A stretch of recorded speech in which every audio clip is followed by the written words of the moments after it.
verdade a mensagem de semana passada. Feliz de ver o Felipe. Muito bom, Felipe, muito bom.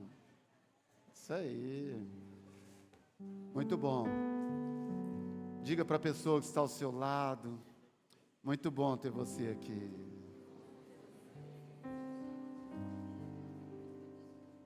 Aleluia.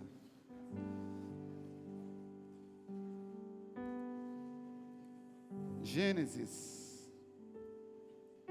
capítulo 38, versículo 7. Versículo 7.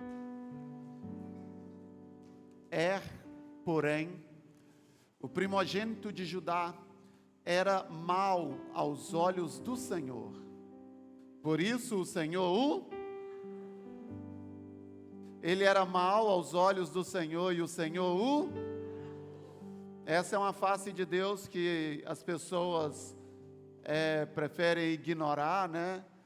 Não, Deus é só bonzinho, né? Então, sobretudo na Globo, todo mundo que morre, todo artista que morre, tudo está com o Papai do Céu, né? Porque Deus é tão bonzinho, mas a Bíblia está dizendo que o Senhor matou esse cidadão. O nome dele era e o Senhor o matou.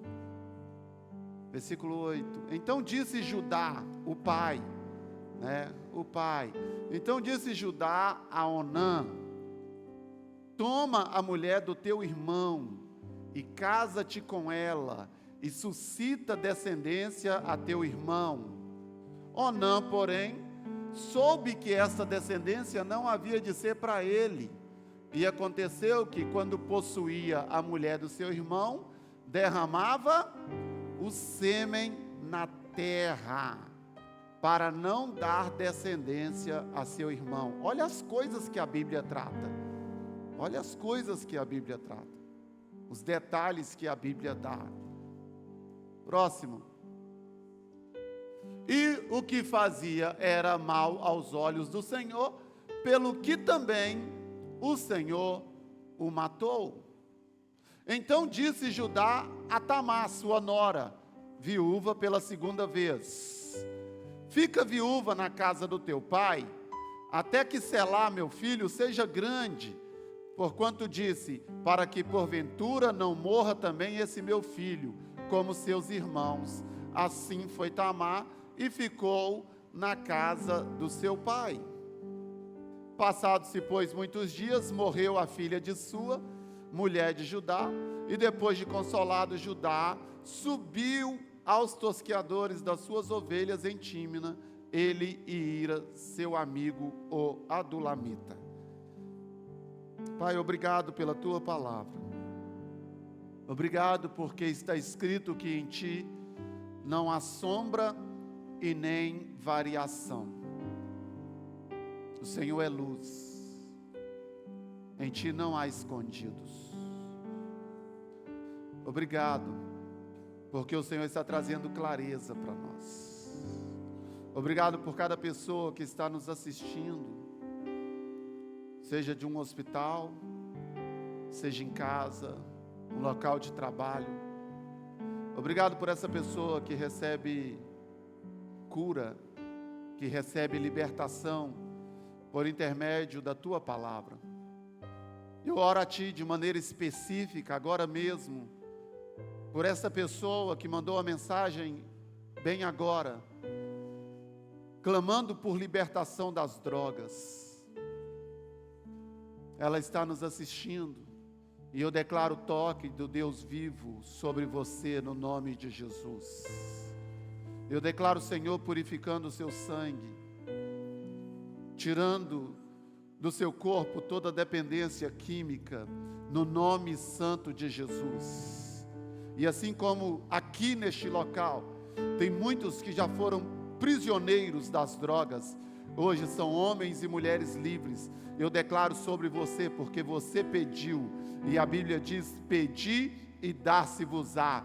Então eu declaro que você receba o que você mandou a mensagem pedindo através do YouTube. Receba libertação, receba ânimo para ser liberto, receba força para se tornar um homem de honra, em o nome de Jesus. Quem concorda, diga, e dê um aplauso ao Senhor por isso. Aleluia, glória a Deus, glória a Deus, né? O pessoal da mídia identificou ali uma mensagem de uma pessoa e pedindo por libertação. Um amigo convidou ele para assistir o culto online, para assistir esse culto online, né? Então, o Senhor cumpra o desejo do coração dele no nome de Jesus. Nós estamos falando sobre a restauração, reconstruindo a identidade. Nós vimos a definição semana passada do que é a identidade. O que a identidade informa? Ela informa a sua origem, ela informa a sua filiação, ela informa a sua cidade, ela diz quanto tempo de vida, onde começou, o ano, o mês, o dia. A identidade é muito, muito importante, é muito importante. Tem uma amiga nossa que ela estava indo com os parentes para o exterior, e quando chegou, não sei se em Confins ou em São Paulo, ela não pôde embarcar, porque ela não estava com a identidade. Na hora, ali, na hora, ela não pôde embarcar, né? E os familiares seguiram naquela viagem internacional. Ela não pôde ir, porque ela não estava com a identidade. A identidade, ela é muito reveladora, e alguns aspectos da nossa identidade que o inimigo vai fragmentando, que o inimigo vai destruindo, e o Senhor quer reconstruir isso em você. O Senhor quer restaurar isso na sua vida. Você crê nisso? Então fala, profetiza aí. Você não fala, você profetiza, ok? Ok? Então profetiza para quem está do seu lado. O Senhor está restaurando qualquer área da sua identidade que esteja fragmentada. Aleluia! Nós cremos nisso. Nós cremos nisso. Aleluia. Aleluia. Glória a Deus. O nosso personagem aqui é Judá, um dos filhos mais velhos de Jacó, um dos 12 príncipes de Israel. Cada tribo de Israel tinha um príncipe, né? Ele, um dos 12 príncipes de Israel. E ele passa por essa fragmentação, ele começa a se perder na sua identidade, começa a se perder no seu chamado e no seu propósito. Então você está aqui nessa noite, porque Deus quer confirmar o seu chamado, o seu propósito de vida. Deus quer dizer para você quem é você de verdade. Na mensagem de semana passada, se você não esteve aqui, é importante você procurar no YouTube para você entender bem. Mas uma das coisas que nós falamos, que você não vai saber quem é você, enquanto você não souber quem é Jesus. Por isso, tantas pessoas com crise de identidade. Crise de identidade. O homem não sabe se é homem, a mulher não sabe se é mulher. Se você pesquisar na internet, você vai ver situações de adultos, no plural, vestindo de criança. Vestindo de criança. Não é gente com crise apenas na sua sexualidade, mas na identidade de uma maneira geral, adultos vestindo de criança e dizendo, não, eu me sinto criança. Aí veste, tomando mamadeira. Chefes de família, né? A ciência pode chamar de doença, nós chamamos de uma ação do inimigo, pervertendo a identidade, não deixando a pessoa seguir no propósito que Deus tem para ela, mas Deus quer restaurar no nome de Jesus, no nome de Jesus. Então nós cremos nisso, nós nos apropriamos disso no nome de Jesus. Nós falamos nas áreas que a imoralidade, ela atua, e ela vai deteriorando a identidade, né? O que é imoral? Aquilo que fere a moral, aquilo que fere os conjuntos de leis, que civilizam, que trazem ordem para uma sociedade, para uma família, para um indivíduo. Então nós falamos que a imoralidade ela entra através dos olhos, da mente, da verbalização, da audição, da maneira de negociar.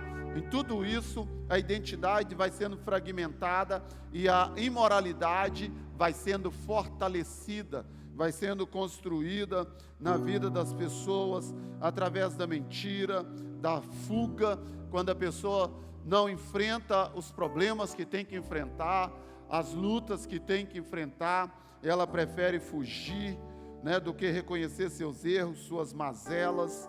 Então, isso tudo vai fragmentando a identidade e vai fortalecendo a imoralidade. Essa pessoa vai ficando fora da moral e vai se tornando alguém que está à margem. Ela não está no centro, ela está à margem, à margem. E agora eu quero falar sobre os filhos de Judá.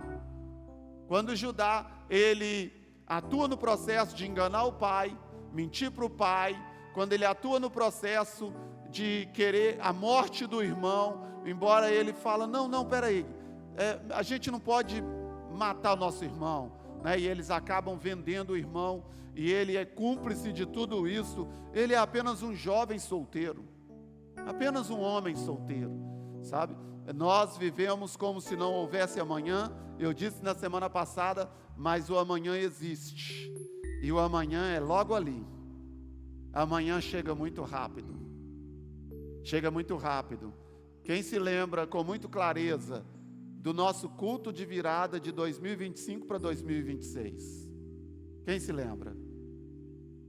Parece que foi ontem. Nós já estamos pensando no culto da virada para 2027. Nós entramos no mês 8. Faltam 4 meses para o próximo culto da virada. O ano já passou. O amanhã existe. Então, o chamado nosso é viver com responsabilidade. Porque se você vive com irresponsabilidade, como se não houvesse amanhã, esse amanhã chega. E esse amanhã chega e a sua família sofre pela sua irresponsabilidade. A sua família sofre pela sua imoralidade, seja qual foi o campo da imoralidade, seja quais foram as leis que você decidiu quebrar, a sua família vai pagar o preço por isso. Agora ele foge, ele vai para uma terra, ele casa em jugo desigual. Isso é terrível, terrível, né? Se tem uma coisa assim que eu admiro muito, muito, muito na igreja católica, é que ela não faz casamento da pessoa em jugo desigual em hipótese alguma. Ela não faz. Chega lá um crente para casar com um católico lá, me apresenta alguém que o padre já fez. Não conheço, não faz. A pessoa tem que ir, tem que passar pela catequese, ela não faz. A Bíblia é muito enfática com isso.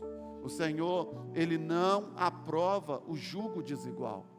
O que é jugo desigual? É essa fé diferente. O Senhor não aprova. O Senhor não aprova. E a Igreja Católica, ela é muito firme nisso. Muito firme. Eu acho isso muito louvável e por isso eu estou falando aqui no púlpito. Então o Judá, ele sai da casa do pai, porque ele não enfrenta o problema, ele mentiu, ele negociou o irmão, ele forjou a morte do irmão. Agora o pai está lá amargurado, o pai está sofrendo terrivelmente um luto por uma morte que não aconteceu, e ele não enfrenta o problema, ele prefere fugir, e ele foge. E a Bíblia diz no Salmos 42, no verso 7, que um abismo chama para outro abismo. Então ele foge, e lá para onde ele vai, o que ele encontra? Ele encontra um casamento em julgo desigual. Ele encontra uma esposa, né?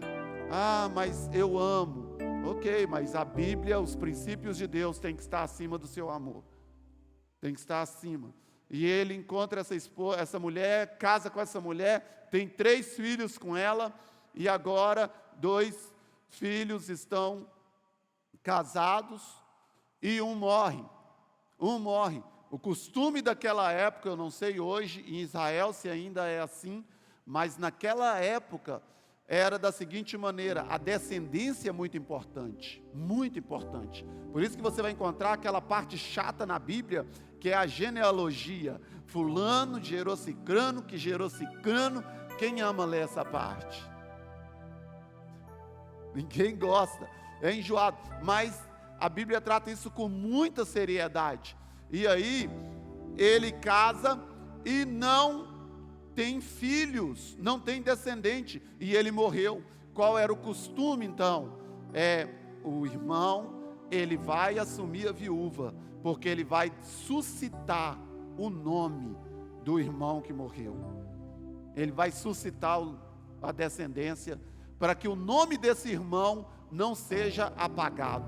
Esse era o costume. E aí ele pega a mulher e ele tem a relação com ela, mas na hora o que ele fazia?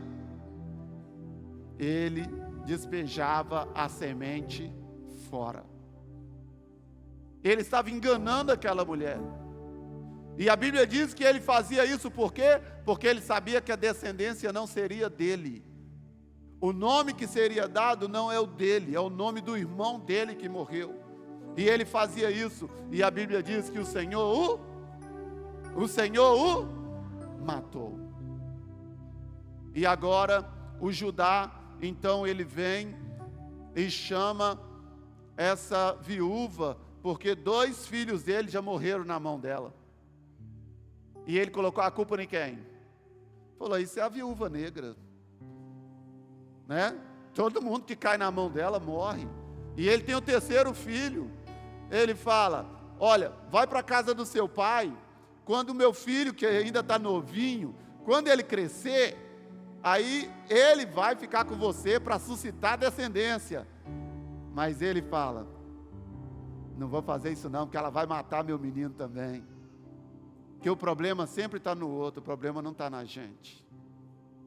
Sempre você olha assim, sabe, o problema é o outro, não é você. Não é você. Temos dificuldade de chamar a responsabilidade para nós, de reconhecer os nossos erros, de reconhecer que estamos falhando. E então, ele faz isso, e manda aquela mulher lá para a casa do pai, e ela está lá esperando, fiel, não se relaciona com mais ninguém. Ela está confiando na palavra do Judá, mas o Judá, ele tem todo um histórico de engano. Ele enganou o irmão, ele enganou o pai. Essa é a vida dele. E agora o filho cresce e ele não dá esse filho para ela. E aí ela se veste de prostituta. Foi a mensagem semana passada. Quando ele está passando, ele viu ela vestida de prostituta, mas ele não reconheceu que era a nora dele. E ele chama ela para um programa. O príncipe chamando a prostituta para um programa. É o homem casado chamando a prostituta para um programa. É o homem de honra se prostituindo no trabalho, nos negócios, se prostituindo das mais diversas maneiras. É o homem que tem um chamado de príncipe, que tem um chamado gigante, mas que se prostitui. Tira a prostituição só sexual da mente, a prostituição nas diversas maneiras, a prostituição nos relacionamentos, a prostituição na amizade, nos negócios. Você já deve ter ouvido alguém dizer assim: o mercado está prostituído. São os diversos campos da prostituição. E esse homem que tem um chamado incrível de príncipe, ele se prostitui. E a mulher, antes de combinarem o programa, antes de irem para o programa, ela o pergunta. Ela diz: o que você vai me dar? O que você vai me dar? Eu vou pagar um cabrito para você. Cadê o cabrito? Não está aqui, eu não sou dessa cidade. O que você vai deixar comigo em troca? Não pense você que você vai ficar se prostituindo e não vai ficar nada nas mãos do diabo. Não, ninguém sabe, minha esposa não sabe, os meus filhos não sabem, a empresa não sabe. Não pense você. Ela diz para ele: o que você vai deixar de penhor? O que você vai deixar penhorado aqui? E ele diz: o que você quer? E ela pede 3 coisas para ele. Eu quero que você me dê o seu selo. Eu quero que você me dê o seu cordão. Eu quero que você me dê o seu cajado. Até você enviar o cabrito. E ele então vai para a cama com aquela mulher. Entrega tudo para ela. E ele vai para a cama.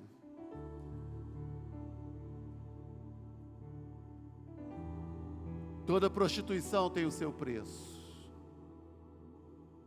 Toda prostituição tem o seu preço. Já tem uns dias que eu não falo do nosso irmão Vorcaro. Quem sabe quem é o irmão Vorcaro? Dá um sinal assim. Esse lado aqui tá fraco, viu? Quem sabe quem é o irmão Vorcaro? Melhorou, já assistiram televisão nesse minutinho assim, já viram as notícias? Vorcaro cresceu na igreja. Cresceu na igreja.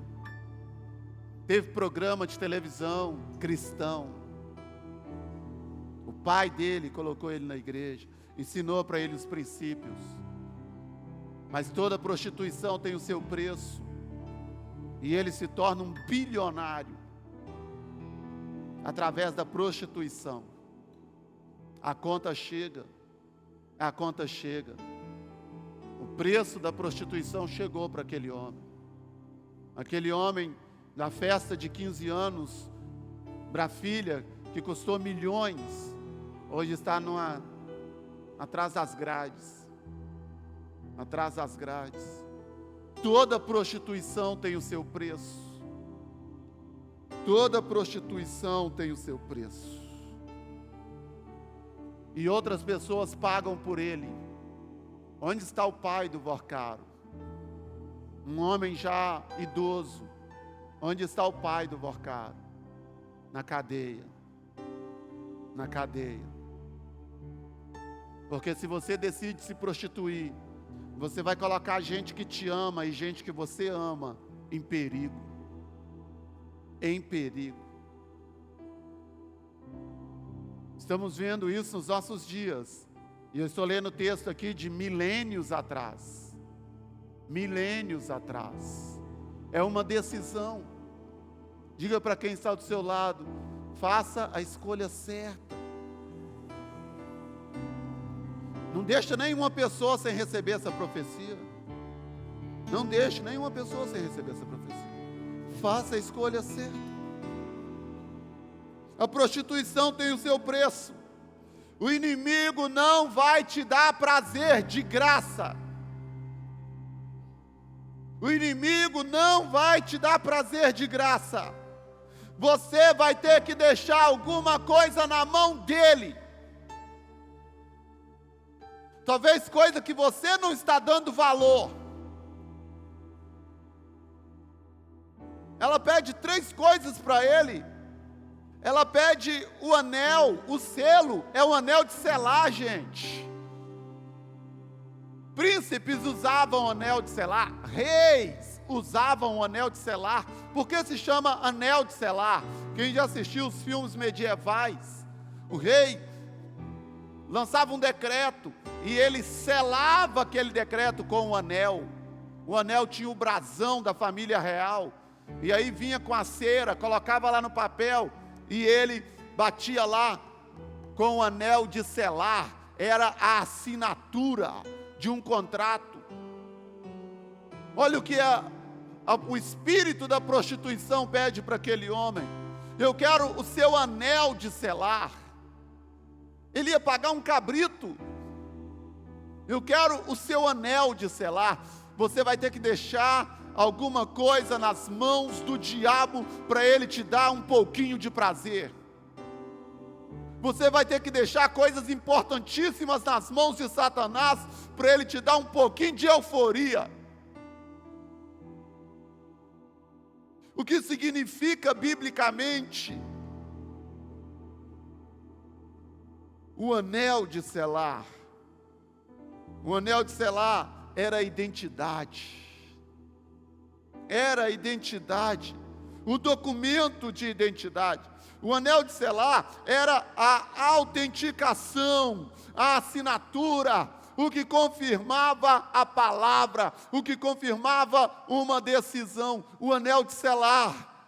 E o espírito da imoralidade, ele diz: eu quero o teu anel de selar. Que significa: eu quero o seu nome, eu quero a sua honra, eu quero a sua moral. Eu sei o que é isso. Eu sei o que é isso, quando você está vendido, quando você está cego. Eu sei o que é isso. Eu sei muito bem o que é. Quando você não diz não para o espírito da imoralidade. Eu sei. Por isso que eu sei que, como o Senhor me tirou desse lugar, Ele pode te tirar. Por isso que eu sei. Não apenas pode, como quer te tirar. Porque você está ouvindo o que você está ouvindo. Porque você está aqui hoje. Você não está aqui hoje porque você veio. Você está aqui hoje porque o Senhor te trouxe. Não é porque você veio, é porque o Senhor te trouxe. Porque Ele está fazendo algo em você. O inimigo roubou o seu selo, só que ele não tomou, você deu. Você está dando o seu selo para ele. Você está dando o seu nome para ele, a sua identidade, a sua origem, entregando nas mãos dele, em troca de um pouco de prazer. Seja qual for o prazer, seja qual for, eu quero o seu selo. Ela pede. O que mais ela pede? Eu quero o seu cordão. Esse cordão, né, hoje seria o cordão de ouro, de prata. Era um lenço que era amarrado e o selo ficava pendurado nele. O anel de selar ou ficava no dedo ou ficava pendurado nele. E ela diz: eu quero o cordão. Eu quero o seu cordão. Esse cordão fala de quê? Da identidade fraternal. Ele servia para pendurar ao pescoço o anel de selar. Mas para que servia esse cordão? Ele sustentava a identidade. Porque se o anel mostra a identidade, mostra a origem, mostra a família, mostra a realeza, o cordão é que sustentava. É o anel, o cordão que mantinha o anel ali para todo mundo ver quem era ele. E o inimigo está dizendo para você: eu quero o seu cordão. Eu quero aquilo que sustenta a sua identidade. Aquilo que sustenta quem você é. Eu quero aquilo que sustenta o seu casamento. Eu quero aquilo que sustenta a sua moral. Aquilo que sustenta a sua integridade. É isso que eu quero. Judá já estava saqueado na área dos relacionamentos. Esse cordão que representa essa relação fraternal. Mas Judá já estava quebrado nisso, a sua identidade já estava fragmentada nisso, porque ele já tinha vendido o irmão, porque ele já tinha enganado o pai, porque ele já tinha entrado em julgo desigual, porque ele já tinha enganado a nora, porque ele já tinha visto a morte dos filhos, porque um irmão tinha tanta comunhão com o outro, que não queria ver o nome do outro avançar.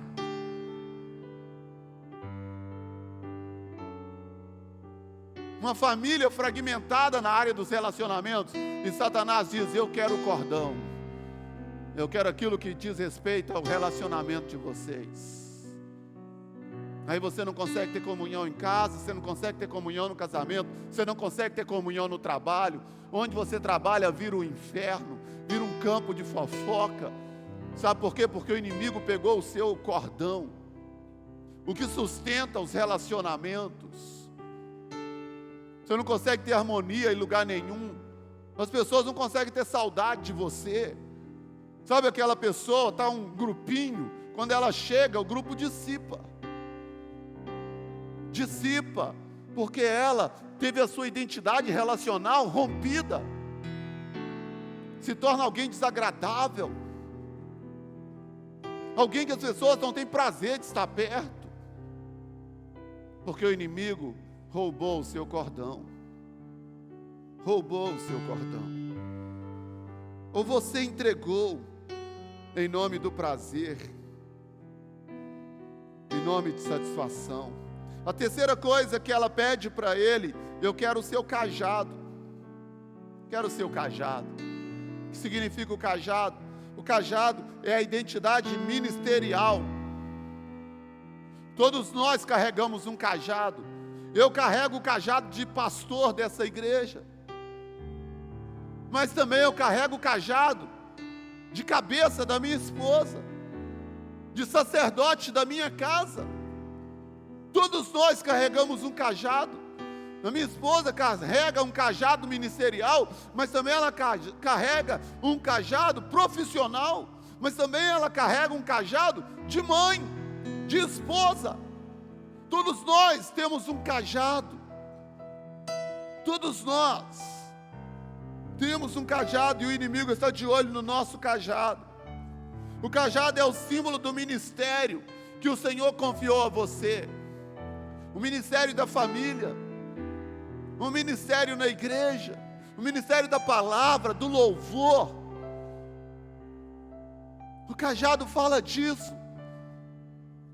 E o espírito da prostituição, da imoralidade, dizendo: me entrega o seu cajado.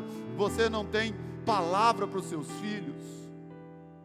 Seus filhos não acreditam em você, porque o espírito da imoralidade, da perversão, roubou o seu cajado. Ou nem roubou, você negociou, você disse: eu quero prazer.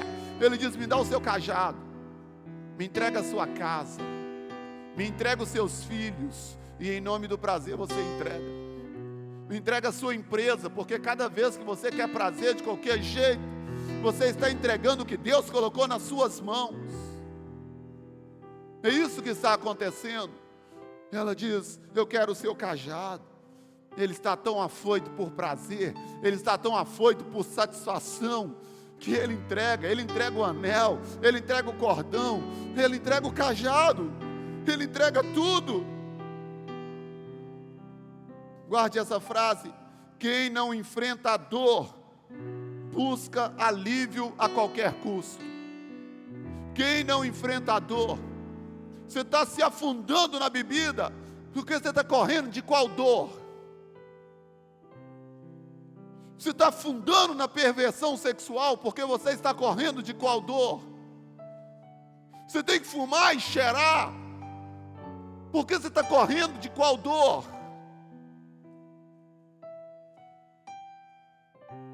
Quem não enfrenta a dor, esse homem há décadas atrás, ele não enfrentou a dor de ver o pai sofrendo por algo que ele cometeu, e agora, décadas depois, ele está colhendo o fruto disso.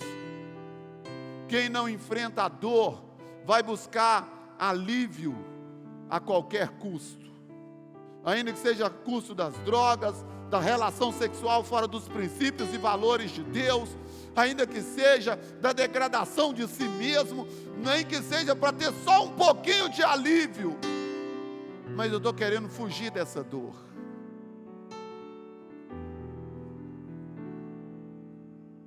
Nessa hora que você quer alívio a qualquer custo.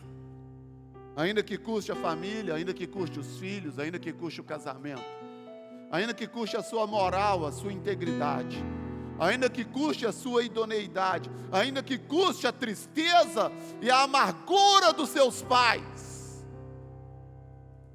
Mas você quer prazer.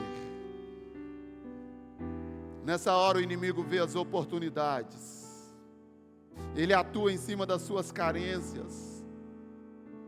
O inimigo seduz e escraviza os fugitivos, os Judás, sabe, que estão fugindo, estão errantes, que não enfrentam o problema de frente, que não grita por socorro, que não pede ajuda, que insiste no erro. É nessa hora que o inimigo vai te oferecer os paliativos. É nessa hora que ele oferece as drogas, as bebidas, o sexo, o dinheiro, sabe, de origem duvidosa. É nessa hora. A imoralidade, querido, ela tem o poder de trazer vergonha espiritual e social. A imoralidade, ela tem o poder de trazer vergonha espiritual e social. A mídia mostra que é tudo bacana, mas não é. No dia a dia, as pessoas reprovam a imoralidade. E as pessoas são envergonhadas socialmente falando. Envergonhadas socialmente falando. A imoralidade tem o poder de esmagar a consciência, de destruir a autoridade, de corromper a sua influência. Você perde a capacidade de influenciar positivamente, porque as pessoas não acreditam em você. A imoralidade perverte a personalidade. Como eu saio disso, pastor? Como eu saio disso? Com certeza tem jeito. Com certeza tem jeito. Gênesis capítulo 38.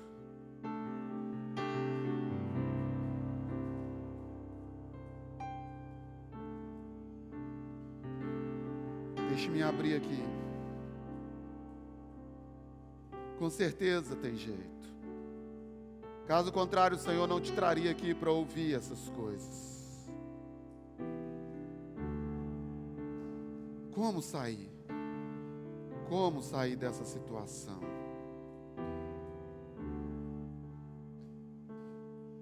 O que acontece? Ele dorme com ela, vai para a cama com ela, ele acha que é uma prostituta, mas é a nora dele, que se disfarçou de prostituta. Ela não se revela a ele está tão cego, ele está tão louco, ele está tão travado que ele não vê.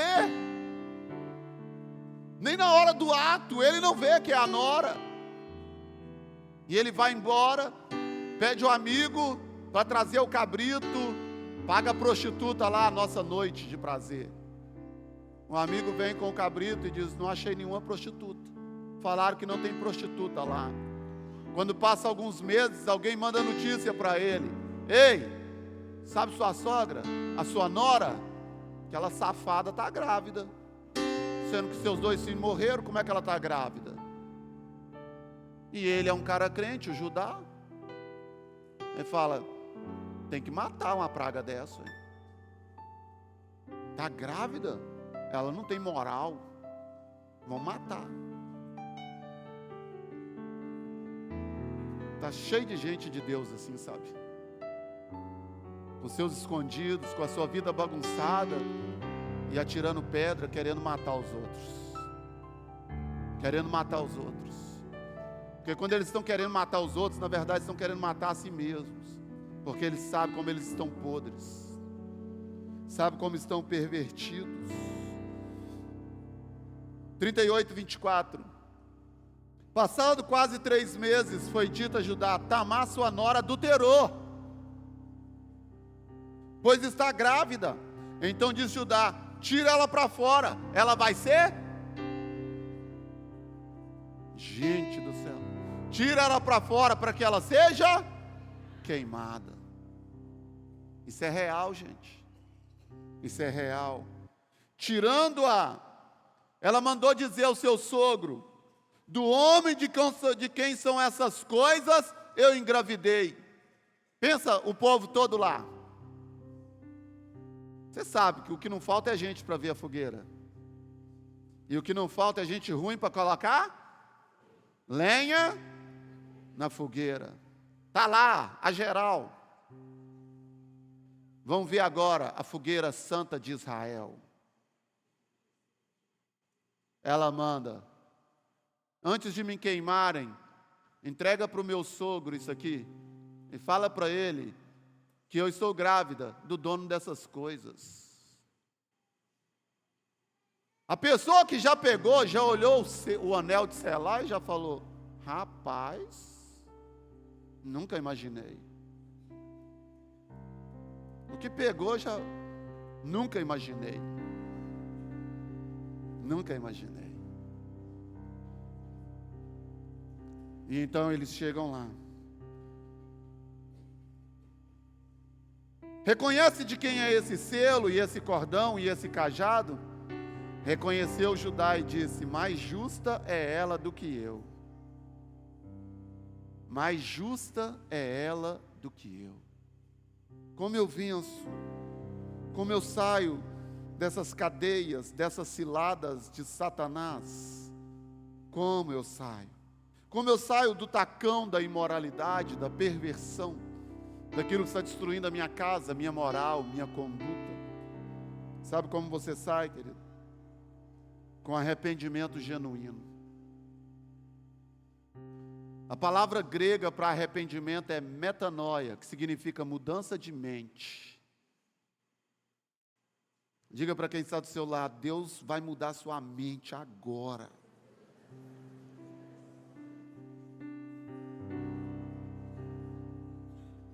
É a decisão de não voltar para a lama. É a decisão de não voltar para o chiqueiro.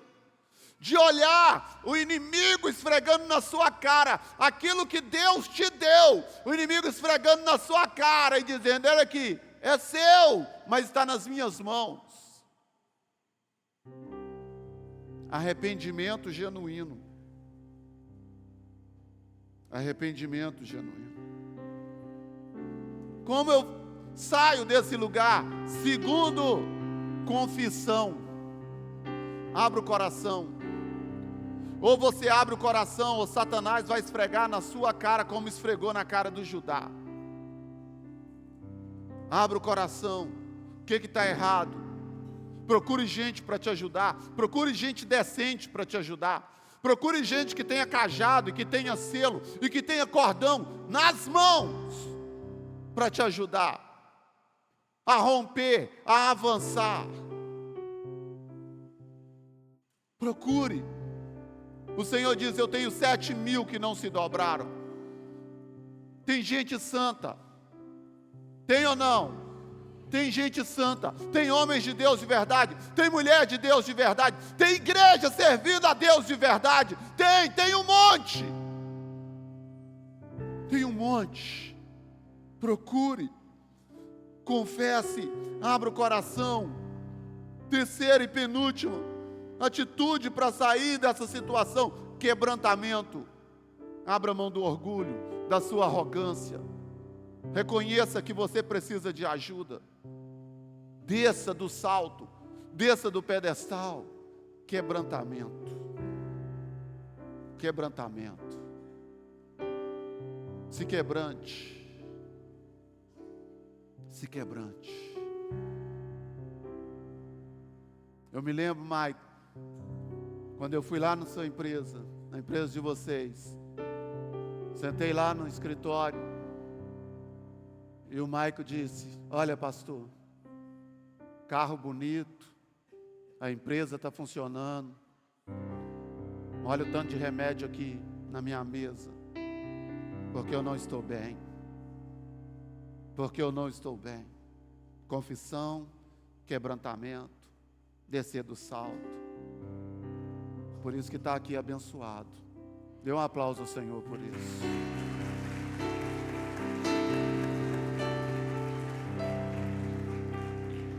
Não adianta você querer ficar ostentando, sabe? Ficar postando os stories, se a sua história é uma desgraça.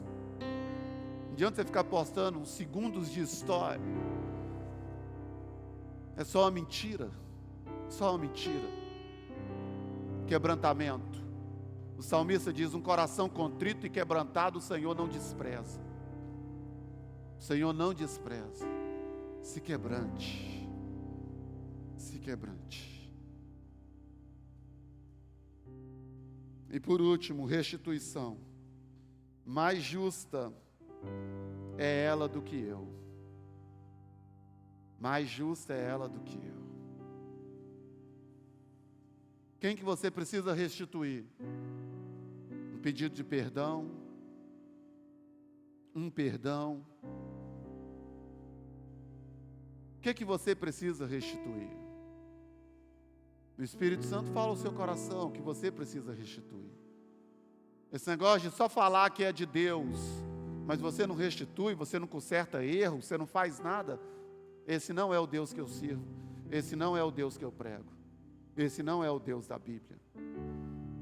O Deus da Bíblia, Ele é Deus de restituição, e Ele quer restituir a sua moral, Ele quer restituir a sua vida, Ele quer restituir o que você entregou nas mãos do adversário, mas Ele quer que você faça restituição também. Fique de pé.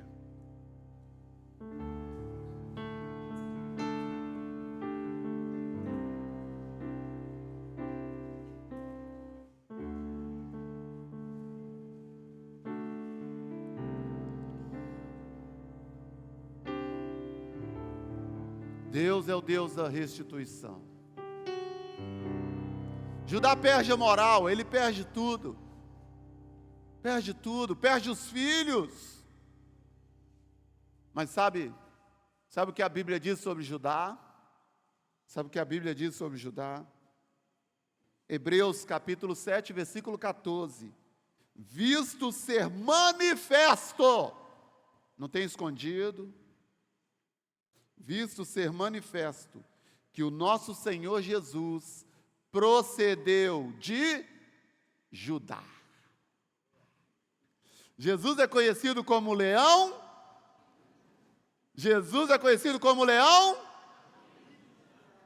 da tribo de Judá. Olha como o Senhor tem um final feliz para quem o reconhece. O diabo pode estar falando o que for, que não tem jeito, que você já está todo lascado, que não tem esperança, mas deixa eu te falar, tem muita coisa linda para Deus tirar de dentro de você. Tem muita coisa poderosa para Deus tirar dentro de você. Sabe? As pessoas só estão tendo lasqueira, só desgraceira para falar de você. Deixa eu te falar, você vai sair daqui hoje mesmo com a história mudada. E as pessoas vão ter que começar a falar algo novo, algo diferente. Vão escrever algo diferente sobre essa história, sobre a sua vida, sobre a sua vida. Eu quero orar por você. Eu quero liberar sobre você aquilo que eu recebi do Senhor. Eu quero liberar sobre você aquilo que Judá recebeu. A graça de romper. A graça de dar a volta por cima. Está acabado para Judá. Perdeu o filho, perde outro filho, a esposa morreu, tudo foi morrendo na vida dele. Tudo foi acabando na vida dele, como está acabando na sua. Mas por que o Senhor está trazendo luz aqui? Para mudar a sua história. Ele te quer testemunhando. Ele te quer testemunhando. Ele quer que nasça dentro de você um leão, uma leoa, valente, guerreiro, guerreira, dando a volta por cima. Dando a volta por cima. Nós vamos adorar o Senhor. Não sei qual aspecto dessa mensagem tem alguma coisa a ver com a sua vida, mas se tem em algum aspecto, venha ao altar do Senhor. Venha ao altar do Senhor enquanto nós oramos. fazer pra te chamar de Deus?